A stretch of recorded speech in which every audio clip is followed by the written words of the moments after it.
Here's the Nile on Tuesday morning. I just might show you our neighborhood because right next to the hotel is nothing. There's the front street.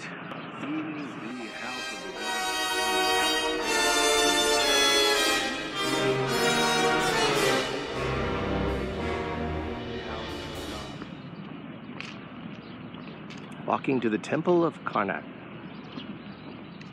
The Karnak Temple, right? Not the Temple of. Karnak Temple.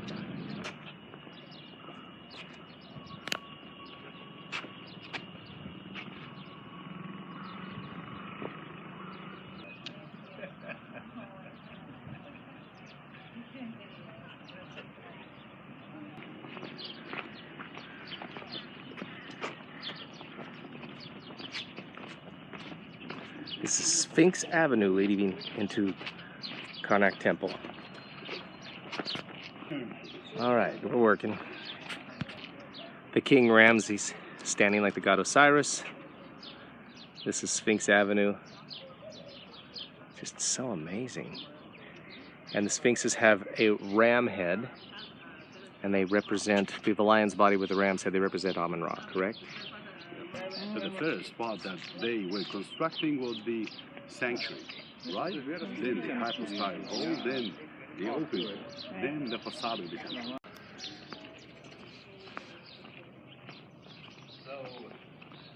Wow.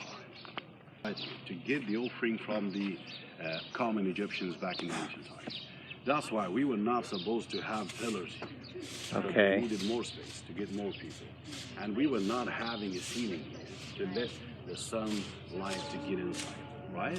But we have so many exceptions here. Like we have the ruins here of 10 pillars inside the open court. We were not supposed to have them. While in the other side, to the right side, that is the chapel of the god Khonsu. Now look at them.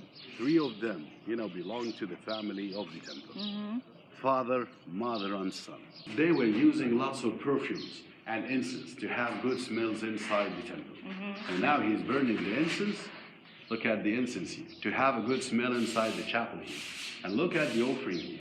Right. So each one of them is holding the key of life, right? Yes. Ready to give it to the king. Now look at the difference here. The king is standing and the gods are sitting, right? Okay. So that's the king presenting towards them, or being presented to them, and that's Amun-Ra and Mut and Khonsu? Khonsu is his son. All right, that's fascinating. Wow. There was no names mentioned here. Then, in 1922, we found the tomb of Tutankhamun inside the Valley of the Kings. It was intact, so we found some images of Tutankhamun on the wall of that tomb. And that's how we knew that this is the Sphinx of Tutankhamun, by having the features of the... This is the head of the Sphinx of the Tutankhamun. They didn't know it was Tutankhamun until after 1922 when they were able to compare it to the features of the king when they found his tomb. That's fascinating. I'm loving this. The exception that we have here. It's a separate temple built inside the open court of the big temple, right? So now forget about the big temple. And let's look at this one. That's the king, and what's in his hand is he's holding all of his enemies at bay. Some of their faces are down here, and presenting them to the god Amun-Ra, who is always represented with the 2 giant feathers at the top of his head.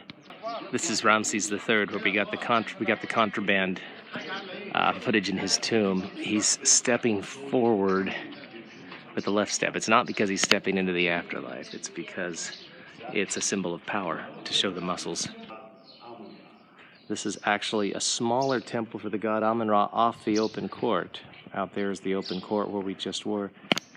And this is the miniature open court for the god Amun-Ra. Now heading to his smaller temple. To the other side, giving the offering to the sacred boat of the god Amun-Ra. Sacred boat. You can see the ram. And there's the king again. That's the temple. This is the hypostyle we're walking through.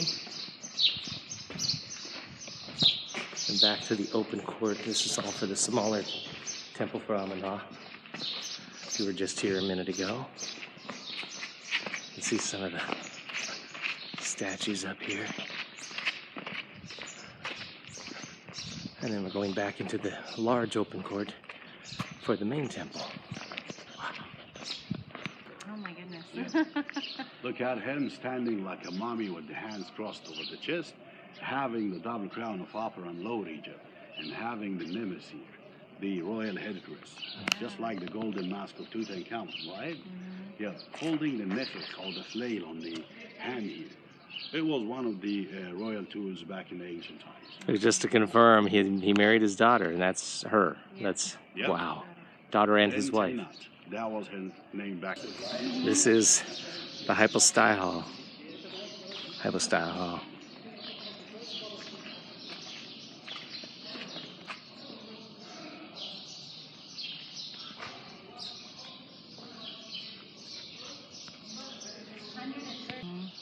Yeah. So the construction of the hypostyle hall was started by the king's city.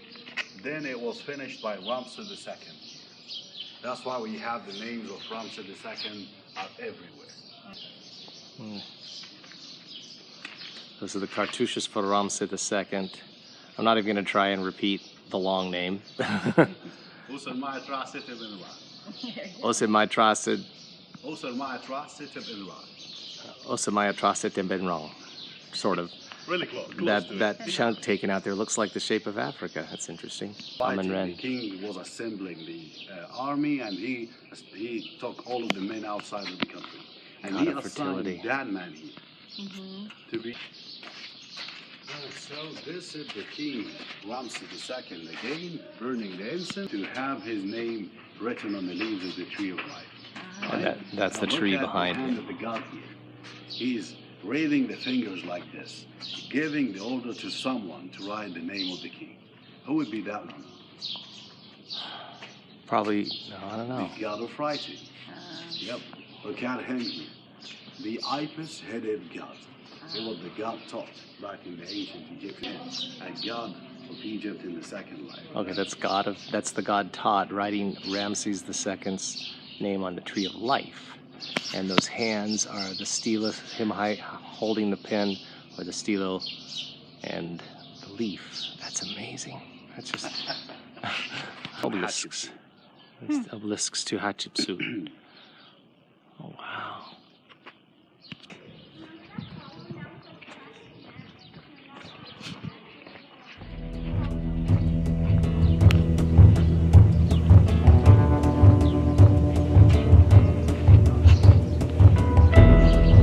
The obelisk to Queen Hatshepsut, which was walled up by her stepson because he didn't like her for obvious reasons. Over here we have the obelisks of King Amun-Ra and of Hatshepsut's father, which he did not destroy, the stepson did not destroy. Tutmosis III, stepson of Hatshepsut. Using the granite stone. All of the images here belong to the god Amun-Ra. Look at the god Amun-Ra here.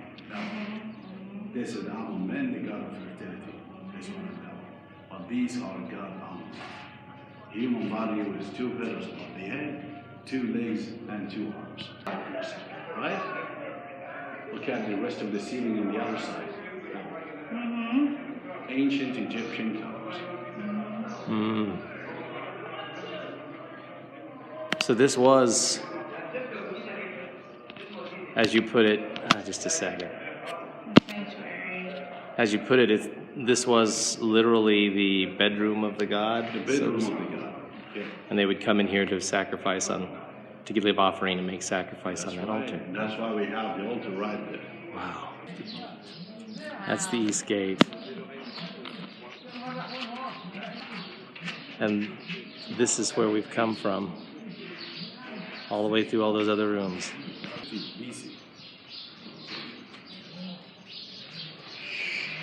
Look at the colors.